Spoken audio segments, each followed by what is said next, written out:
welcoming you back to the desk of Caddicarus.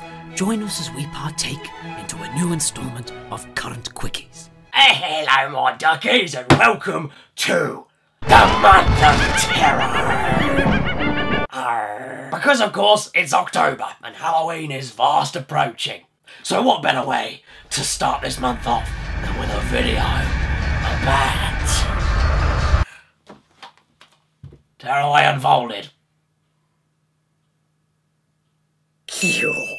This game is solid. I've talked about Tearaway on this show before and I really liked it, so when I heard another game was being made for PS4, I was ultra excited to find out what more a sequel could do with the series. But it wasn't a sequel. It was a remake. Fuck! But despite that slightly disappointing revelation, I got the game anyway and had to play through it because I love Tearaway so much. But the question is, how did I find it after all of that? Well...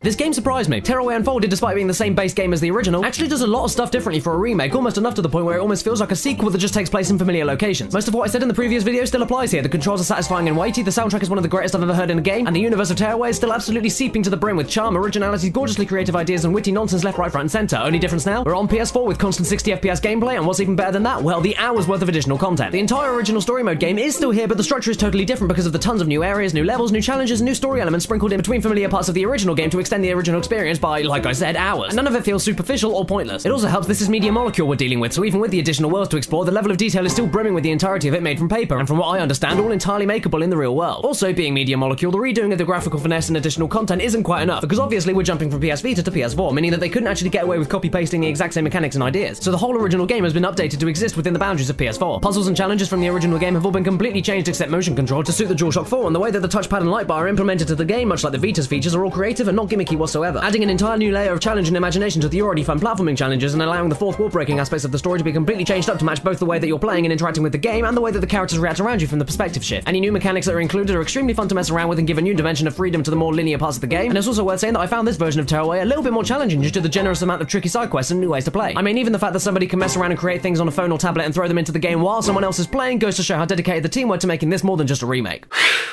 However, I must admit, despite all of the new stuff, this game doesn't quite live up to the original.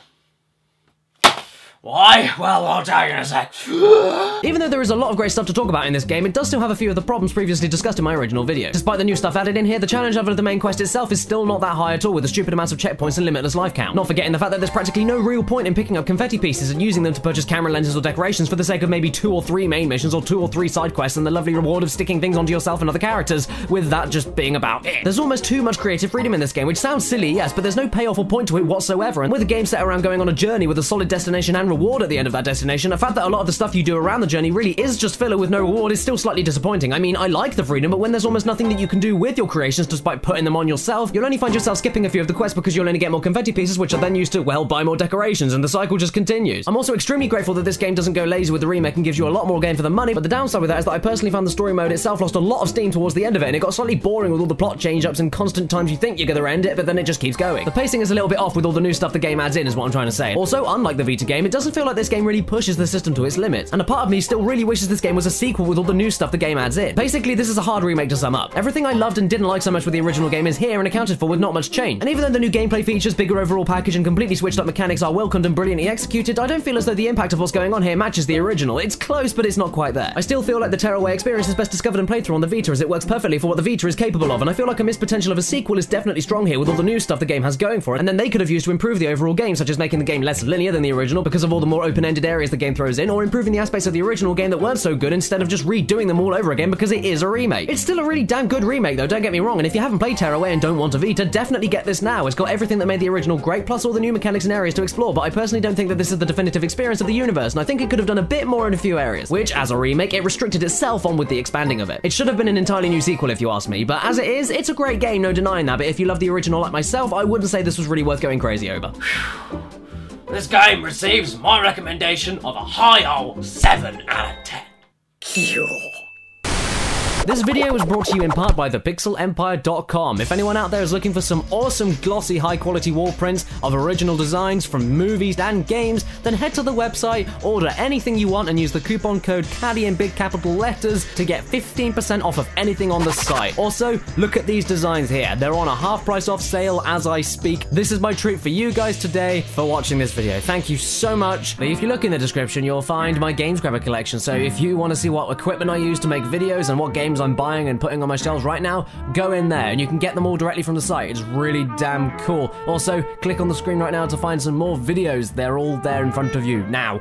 Outtakes will be on in a second, and until next time, if it's your birthday today or watching this video, happy freaking birthday to you, and please remember to stay beautiful. Because of course it's October, and the month of shit.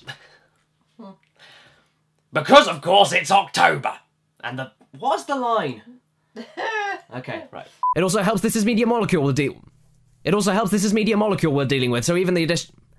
It also helps this is Media Molecule we're I get... This is why I get so angry when people say I speed my voice up in these bloody things. I try my fucking hardest. This is so difficult.